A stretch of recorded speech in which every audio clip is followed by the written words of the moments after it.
Hey, this is Ira Rosensweig, Director of Mystery Now, and you're listening to Next Level. Hi,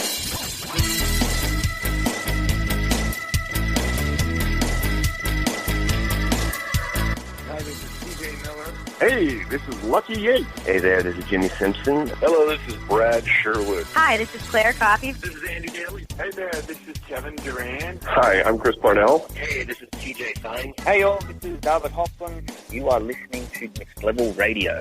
Have fun.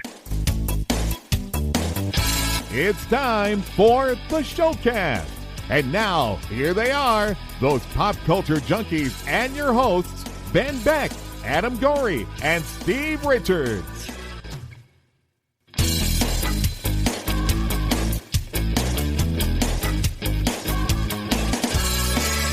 Hey everybody, welcome into this episode of the Showcast here on the Next Level Podcast Network. I am Adam Gorey, your host for this episode, and I'm excited to have this week's guest, or this episode's guest, I should say, here to talk about his latest project, Mystery Now, which is a kind of a mockumentary spin-off of Trial and Error, which, if you're not familiar, if you haven't checked it out, check out Trial and Error. But that is NBC's comedy starring John Lithgow, which is great.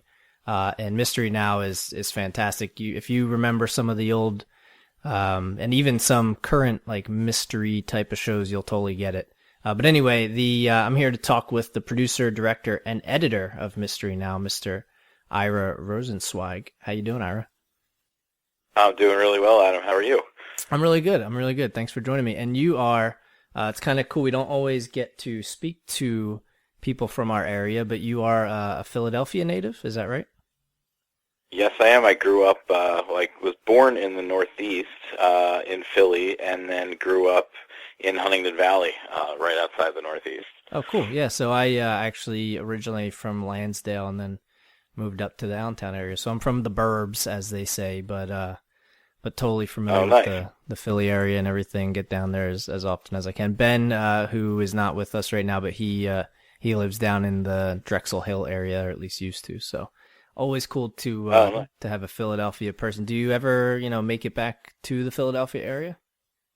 I do, yeah. I come back pretty much every Thanksgiving. My parents are still living in Philadelphia, and still have some friends and a lot of family there, so it's always nice to come back. And, I try to get back more. If I'm shooting something in New York, I'll try to come down too, but it's always nice to come back home. Yeah, I mean it's one of those things. Do you try to at least do it in the spring and summer and fall, or do you still come out? Because I assume you live West Coast now. Yeah, I'm in LA now. We moved here about 3 years ago. After I graduated from high school, went to Penn State, was there for 4 years, and then came back home. Lived at home for about a year or so. And then moved up to New York. So I was in New York for about 12 years, and then moved out here 3 years ago. And you definitely can't beat the weather here. I try not to come back to Philly in the dead of summer or the dead of winter, or anywhere on the East Coast if I don't have to. But no, as I said, Thanksgiving around that time, it's not terrible, and it's always great to come back in the fall or at the beginning of the spring if possible. Yeah, I didn't know if you missed snow at all, or if you were kind of just nope, see you later. Yeah, I'm not a big snow guy. I never was a big skier. I mean, look, as a kid, of course, it was always fun to go outside, and right. We had a little hill and made jumps that we could sled down. But here, surprisingly, I found that there's actually, if you want to go skiing, there's a mountain, I don't know, an hour and a half away. So in the winter, you can actually ski in LA. I had no idea. That's pretty cool. Yeah, that's a weird thing to hear. Yeah. So for sure. So let's talk about Mystery Now. How did the idea come about for the little mockumentary? So I can't really take any credit for the idea. The idea came from, I guess, the showrunner and a couple of the writers of Trial and Error, and they and NBC wanted to do a digital prequel that would basically. So the show Trial and Error, I don't, for anybody who's seen it, it'll be a little more obvious what I'm talking about. But that show is really, it's a mockumentary that follows this case about this character, John Lithgow, that he's portraying, and this guy basically killed. He's it's following the trial of the murder of his second wife, and he of course claims he didn't do it, and like it seems pretty obvious that he did. And she actually, his second wife was killed going through a plate glass window, and as it turns out, he was married before, and his first wife was also killed going through a plate glass window. So it seems pretty obvious what's going on. So anyway, they wanted to do a show that talked about what happened to his first wife. And the thing that's really fun about Mystery Now is it takes the form of like Dateline NBC or those news magazines that were still are very popular, but certainly back when this was supposed to taken place. So basically, the show that we did, it's a little difficult to explain, but it's as if this show, Mystery Now, was filmed in 2001 about the 1996 murder of his first wife. Right. And so we obviously shot it all now, so we ended up used 15-year-old cameras, degraded the footage, just made it look terrible. And on top of that, the idea was it only exists today on one terrible VHS copy. So we made it look even worse. So, I mean, that's part of the fun of it, at least I hope. So, I was really lucky. I was asked by NBC Digital to direct this project, and after I filmed it and realized, wow, we have something really great here, I said to them, who's editing this for you? And they said, actually, we haven't lined anyone up yet. And so I just said, hey, if you're into it, I'd love to edit it for you as well. So they said, great, and I did, and I guess about a month after we finished filming, it was released. Yeah, and it is really funny. I mean, and it's only, what's it, about 15 minutes, I think it was, roughly. It's technically 4 parts, right? Yeah, I mean, it's each quote-unquote episode is literally just what happens in a commercial break. I mean, they're obviously short commercial breaks, so each episode's about 4 or 5 minutes long, and there's 4 of them. Yeah, and if you want to watch it, you can go to NBC.com and then go to Trial and Errors page, and it's right there. But, I mean, it totally, I love the fun it pokes at some of those shows like Dateline or Unsolved Mysteries, if you remember that from back in the 80s and 90s. And the whole, I used to watch that all the time. Yeah, and the whole how the camera angle is always changing for the host, and the host is always changing where they're looking, and it just makes it blatantly obvious. She's always looking at the camera for dramatic effect, and I really wanted to play that up. As the show continues, we really had a lot of fun with that, and it gets more and more ridiculous as it goes on. Yeah, I don't want to spoil the joke, but I'm pretty sure, isn't there a time where she's actually looking at the wrong camera, but it stays on the... Oh yeah. There's only 2 cameras in the studio. She starts off on one, goes to the second, and then looks off to what would be a third that doesn't exist. Yeah, I'm glad you enjoyed that. Yeah, it's really entertaining. It's so good, and I mean, like I said, it's not long, so it's something totally worth checking out. Did you watch? I don't know. I'm not a person who watches Dateline, at least not now, but like you, I did used to watch Unsolved Mysteries. Do you still watch any of those kind of shows? I don't. My wife sometimes does, and she enjoys those mystery shows, so I'll kind of check them out by osmosis if I'm sitting on the couch doing something else. But I used to love. I mean, this is kind of sick. But what was the thing on?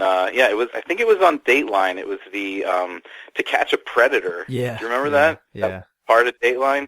I used to, that shows you a little bit of what my sense of humor is like, but I thought those were just sickeningly hilarious in just the wrong way. But anyway, yeah, those I remember watching a bunch of those.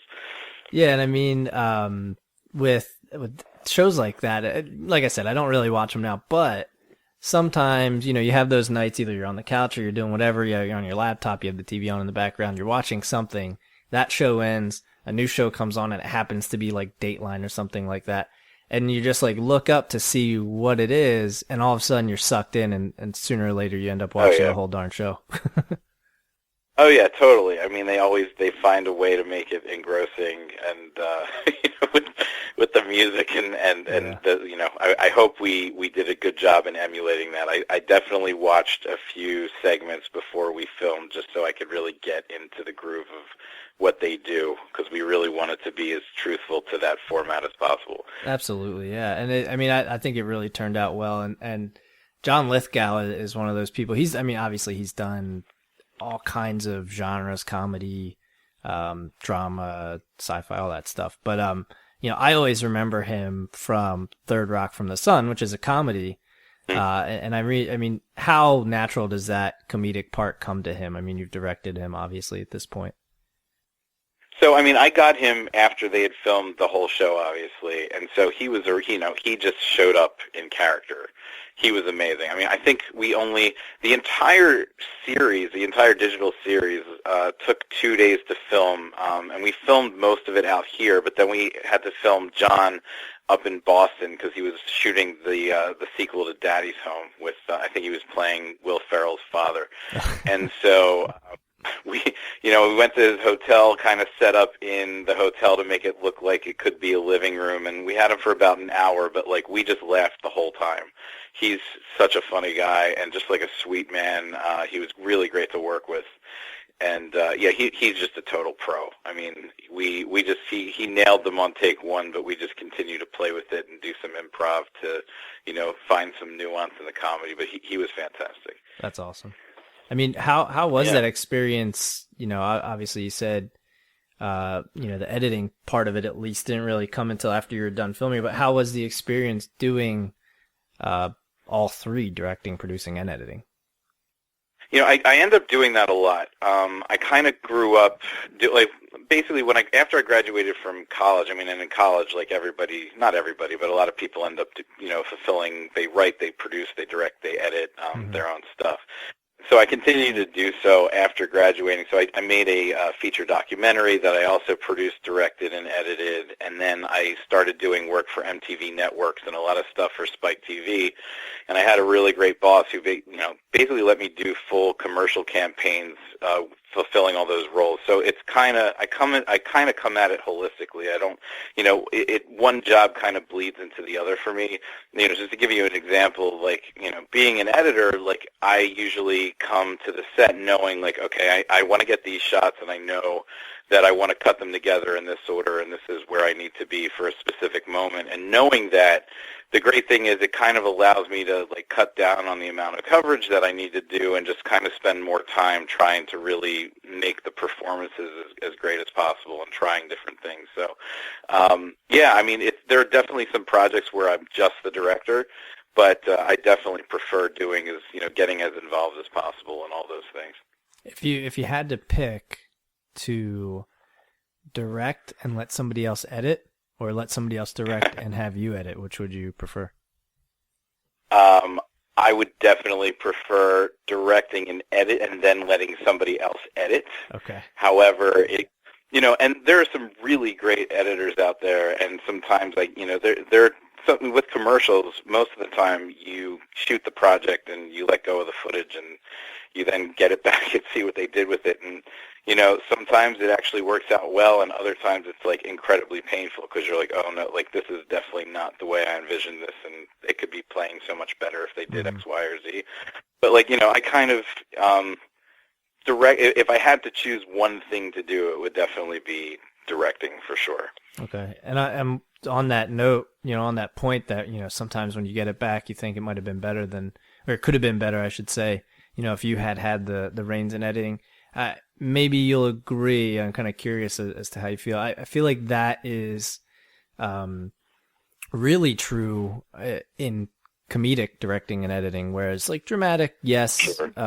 Other things of other genres, yes, but really comedic, if you're not delivering it, the editing can really change how it's being delivered. Oh, 100%. A lot of times what I like to do is, when you're working with really talented people, there's a specific way that I see it initially, but then I'm like, okay, well, let's see what else, how we could mine this for all its comedic potential. And so, I'll shoot, a specific moment, 10 to 15 ways, right? So, if I just did it the one way and, that would obviously protect the vision that I have, and like, you know, if somebody else is editing, they don't really have that many options, but like when I'm shooting a lot more options, you know, you kind of hope that the editor picks the best one. But then again, what is the best one? It's always so subjective, like depending upon how you sequence certain shots, you know, one reaction may work, change things around, you know, it's definitely, you know, maybe one day when I know that I'm not editing, I'll just pick one and that'll be it. But like, I definitely like to try to get as much variation as possible. Yeah. When kind of in your background here, when did you know, I assume you when you were at Penn State, you studied film and everything. When did you kind of decide or take the path of directing and editing, kind of the back off-screen stuff rather than going on-screen or doing like anything like that? Well, you definitely don't want to see me on screen. Not that I ever aspired to act, but like, you know, in college we had to do certain exercises and, you know, kind of act for our classmates, you know, the films that they were doing, if it was just like an exercise. And it was always funny, but it wasn't always intended to be funny. It's not. I am definitely not gifted in that area. Honestly, I never, like growing up, I never intended to go into filmmaking. Like I was a microbiology major in college. Oh, really? And yeah. I was always good at science and math, and you know, it kind of went down to my parents, you know, probably pushed that as well. It was being the practical thing, and I thought I was going to be a doctor. I actually almost did like a 6-year PhD MD program at Penn State. I'm glad I didn't. But you know, the funny thing is, like the things that I neglected were like, you know, I was never a huge film buff, but I was also like a kid who like would stay up really late at night and like videotape episodes of Saturday Night Live and Kids in the Hall, and then do VCR to VCR, make my own compilation tapes. Like I'd be kicked out of class for doing buckwheat, you know, Eddie Murphy buckwheat impersonation. Yeah. So it was all kind of there back then. I just didn't really say, oh, this is something that, you know, I could do for a living.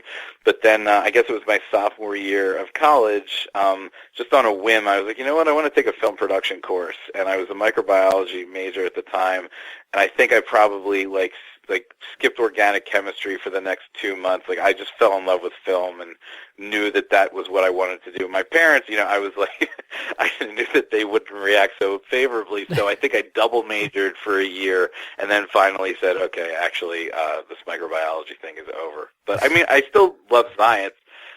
But you know, it's funny the way, you know, the path that you take and how, you know, you can end up doing something you never really thought about.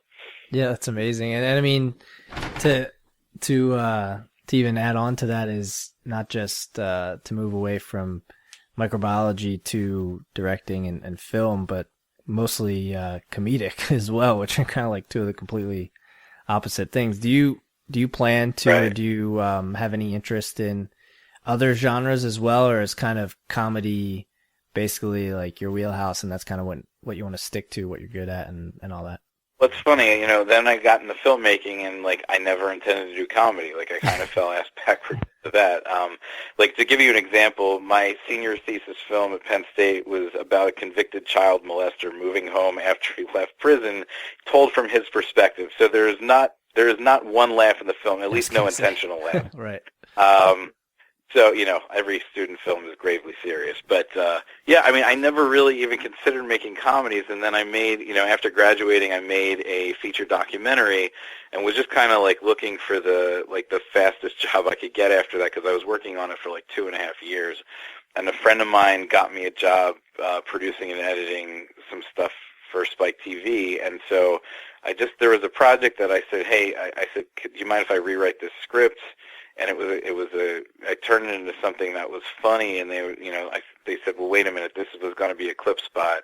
Now it has to be shot. I was like, I'll make this, and I'll shoot this for the amount of money that you have. And after I turned that in, the head writer there just kind of was like, okay, he kind of became a big fan and really championed me there, and I just all of a sudden became like Spike TV's go-to comedy guy, which was totally unexpected. Oh, wow. So, Yeah, so I mean, it's a long way to answer your question. I mean, I love comedy, like, and I see myself always doing it.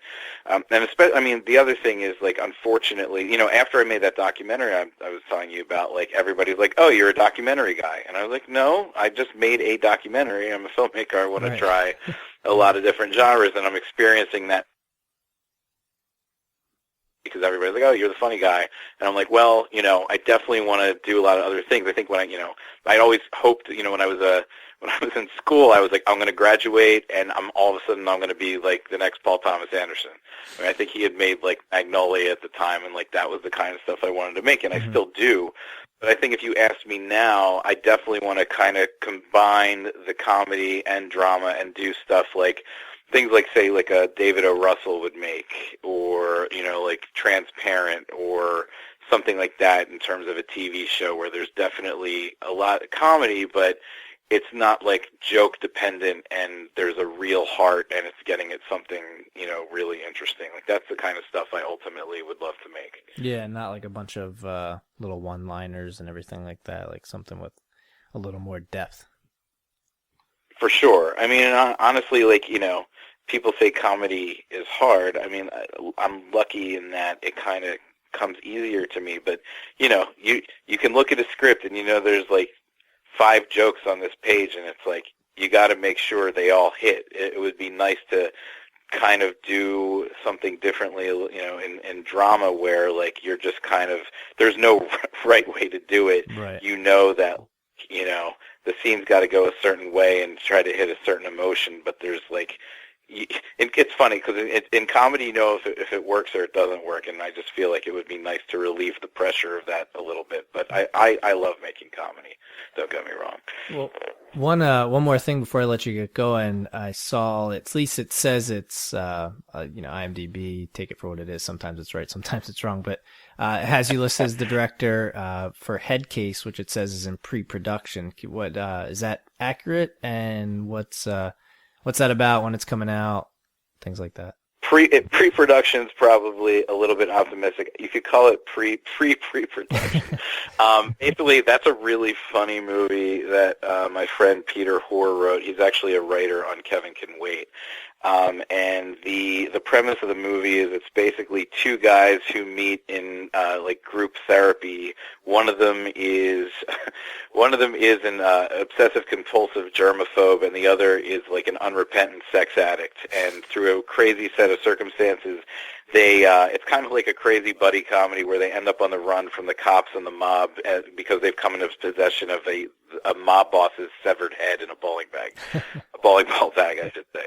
So we have, like, the producers are great, and like we have Tyler Labine and Tony Hale lined up to play the 2 leads. So cool. My my agency right now is taking it out to a bunch of financiers, and so we're just waiting to hear back and see what they think. But yeah, I've got a bunch of film and TV projects in the works. Those things can take a long time to get off the ground. So, I love doing the shorter things in between. But we're also hoping to make another movie called Guidance that I've been trying to make for like 7-8 years now, actually later this summer, and we're in negotiations to do that now. So fingers crossed that is actually my first feature. Yeah, awesome. That will definitely we'll keep our eyes out for that here and point people in that direction when it comes out. But at least for now, people can check out, like I said, Mystery Now, which is on NBC.com, and you can check it out on the Trial and Error page. But Ira, really appreciate you spending some time chatting, and it was good talking to you. And hopefully, maybe one of these days, you got something to promote. You're in the Philly area. We'll have to get you in studio or something like that. I would love to do that, and thank you so much for having me. It was a lot of fun. Absolutely. And everybody, thank you very much for listening to this episode of the Showcast. I know we will have some more content coming from you from Harrisburg Comic-Con, which we covered last month. That'll be coming very soon, so keep an eye on all our pages, iTunes, everything like that. And check out nextlevelradioonline.com for the other podcasts. Again, I am Adam Gorey, and thank you for listening. We'll see you next time.